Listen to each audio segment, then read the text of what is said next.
भी मीडिया हमारे साथियों का बहुत बहुत शुक्रिया करना चाहता हूं कि बड़े शॉर्ट नोटिस पे आप लोग यहां पर पहुंचे हैं और जो हमारे कश्मीर के हालात पिछले कुछ दिनों में रहे हैं उसके लिए भी मैं सारी आवाम को भी मुबारकबाद देना चाहता हूं। जिस तरीके से उन्होंने इस सिचुएशन को हैंडल किया, भले ही हालात थोड़े टफ थे, कुछ परेशानियां हमें देखने को मिली, झेलम के लेवल्स कुछ ऐसे अलार्मिंग लेवल्स तक बढ़ चुके थे, चाहे वो संगम हो चाहे रामुंशी बाग हो, जिससे हमारी सारी टीम्स मॉनिटर कर रही थी, डीसीज मॉनिटर कर रहे थे, इरिगेशन एंड फ्लड कंट्रोल की पूरी टीम उसको देख रही थी और मेट्रोलॉजिकल डिपार्टमेंट से भी हमें लगातार फोरकास्ट आ रहे थे। लेकिन जो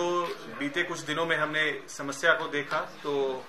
और आवाम ने उसका बड़ी डट करके सामना किया है और आगे भी हमें इसी तरीके से अलर्ट रहने की जरूरत है। और मैं यही अपील एडमिनिस्ट्रेशन की तरफ से सभी लोगों को करना चाहूंगा, जैसे साउथ कश्मीर ने इस सिचुएशन को हैंडल किया है, खुदा ना खास्ता आगे भी, क्योंकि अगले 15-20 दिन बड़े इंपॉर्टेंट रहेंगे हमारे लिए। हमारे वेदर फोरकास्ट लगातार आते रहेंगे, सभी ग्रुप्स के जरिए आपके साथ शेयर भी होते हैं, लोगों तक भी पहुंचते हैं,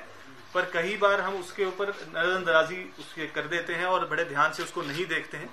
तो जो हमारी वेदर एडवाइजरीज हैं, जो अलर्ट्स हैं, उन सभी को हमें देखने की बहुत जरूरत है और उनको फॉलो करने की जरूरत है।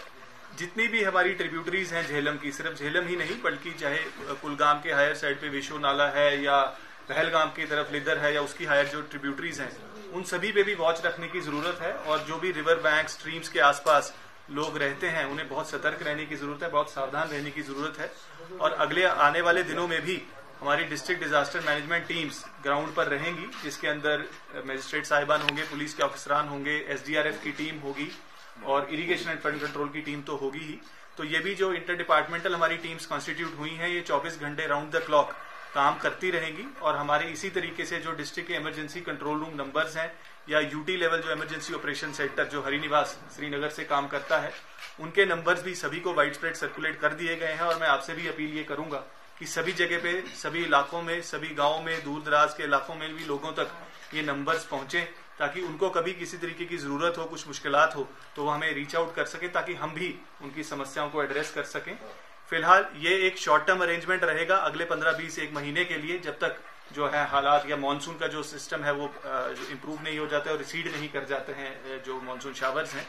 लेकिन उसके बाद मीडियम और लॉन्ग टर्म के लिए भी मैं इनवाइट करूंगा सजेशन सभी लोगों से कि किस तरीके से आगे आने वाले सालों में हमें बेहतर प्रिपेयर्ड रहना है इस तरीके की किसी भी वजूहात के लिए, इस तरीके की किसी इवेंचुअलिटी के लिए, और किस तरीके के डेवलपमेंटल इनिशिएटिव्स या कोई रेगुलेटरी नॉर्म्स जिनको हमें फॉलो करने की जरूरत है, अगर कहीं कोई नजरअंदाजी हुई है, उसके ऊपर हम कैसे काम कर सकते हैं और कैसे लॉन्ग टर्म मेजर्स लिए जा सकते हैं। और इसके लिए ऊपर से भी डायरेक्शंस यही है कि हम लॉन्ग टर्म सोल्यूशंस के ऊपर भी साथ साथ काम करते रहें। बहरहाल अभी के लिए जो है हालात बिल्कुल नॉर्मल हैं। वाटर लेवल्स रामुंशी बाग में भी रिसीड कर गए हैं और संगम का भी जो लेवल्स हैं वो काफी कम हो गए हैं। और आगे आने वाले 1-2 दिनों में भी जो वेदर एडवाइजरी वो यही है कि हालात इसी तरीके से रहेंगे। पर आगे अगर कुछ भी इस तरीके की बारिश की प्रिडिक्शंस आती हैं तो हमारी टीम्स फिर से राउंड द क्लॉक उसी तरीके से काम करेंगी। और लोगों का जो हमें पहले साथ मिलता रहा है, मैं उम्मीद करूंगा कि उसी तरीके की कोऑपरेशन हमें लोगों से आगे भी मिलती रहेगी।